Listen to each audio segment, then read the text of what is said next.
Hello guys, મારું નામ છે રયાન મંસૂરી અને આજે હું ભણાવવા જઈ રહ્યો છું ટેન્સ અને એમાં પણ ધ સિમ્પલ પ્રેઝન્ટ ટેન્સ. તો આપણે પહેલા ટેન્સની થોડી વાત કરી લઈએ.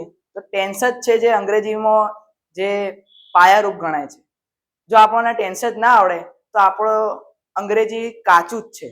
એટલે આપણે પહેલા અંગ્રેજી ગ્રામરમાં ધ સિમ્પલ પ્રેઝન્ટ ટેન્સ ભણીશું. તો તેમાં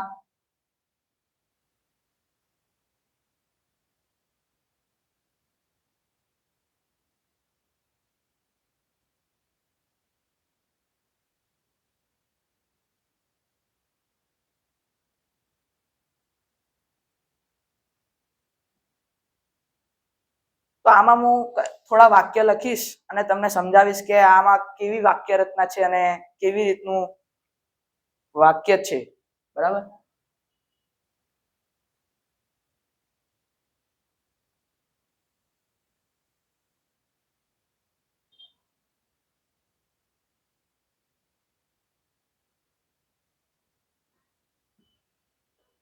The sun rises in the east. સૂર્ય એ પૂર્વમાં ઉગે છે. આમાં પહેલા સબ્જેક્ટ આવે, તેના પછી ક્રિયાપદનું મૂળ રૂપ આવશે અને જો તેમાં પણ ત્રીજો પુરુષ એક વચન હોય તો તેમાં એસ કાં તો ઈએસ લાગશે. અહીંયા વાક્ય રચના હું લખી દઉં છું.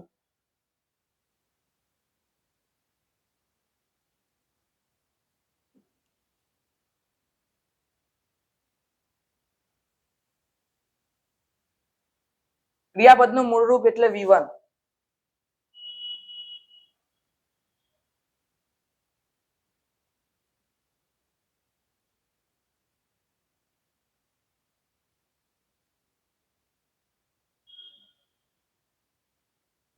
તો આમાં આપણને ખબર પડી ગઈ કે આ સબ્જેક્ટ છે, તેના પછી V1 છે અને તેના પછી ઓબ્જેક્ટ અને અધર વર્ડ્સ છે.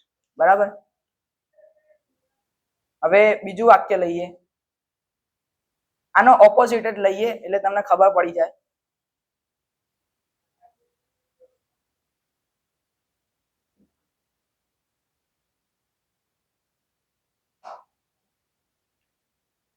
The sun sets in the west. સૂર્ય એ પશ્ચિમમાં આથમે છે. આ આથમવાની ક્રિયા છે જે દરરોજ બરોજ ક્રિયામાં જે થતી હોય, જે ક્રિયા તેને આપણે સાદા વર્તમાન કાળમાં આપણે દર્શાવીશું. તેમાં છે the sun sets in the west. સૂર્ય પશ્ચિમમાં આથમે છે. હવે આપણે ત્રીજું વાક્ય લઈએ.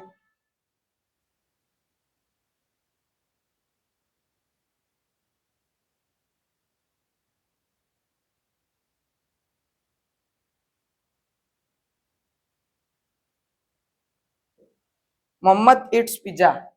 મોહમ્મદ એ પિઝા ખાય છે. એ આ હાલ તેની ચાલુ ક્રિયા છે, એવી રીતે ખાય છે એટલે આપણે સાદા વર્તમાન કાળમાં લઈશું. વર્તમાન કાળ એટલે હાલમાં જે દરરોજ બરોજની ક્રિયા જે હાલમાં થઈ રહી છે તેને આપણે વર્તમાન કાળમાં લઈશું. તેથી મોહમ્મદ એ પિઝા ખાય છે, તેથી આપણે આને સિમ્પલ પ્રેઝન્ટ ટેન્સમાં આપણે એનો સમાવેશ કરીશું. એના પછી આવશે ચોથું વાક્ય.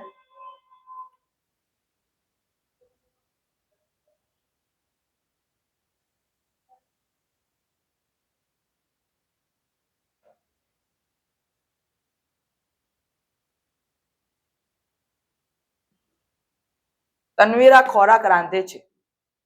આનો મીનિંગ એ થશે કે તનવીરા ખોરાક રાંધે છે. આમાં ત્રીજો પુરુષ એક વચન છે, તેથી V1 એટલે કે ક્રિયાપદની પાછળ એસ કાં તો ઈએસ લાગશે. જો ત્રીજો પુરુષ ના હોય તો એકલો V1 એટલે કે મૂળ ક્રિયાપદ જ લાગશે. બરાબર. તેના પછી પાંચમું સેન્ટેન્સ લઈશું.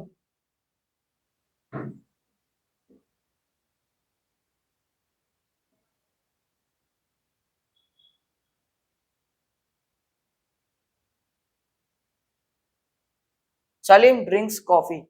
સલીમ ડ્રિંક્સ કોફી એટલે કે સલીમ કોફી પીવે છે.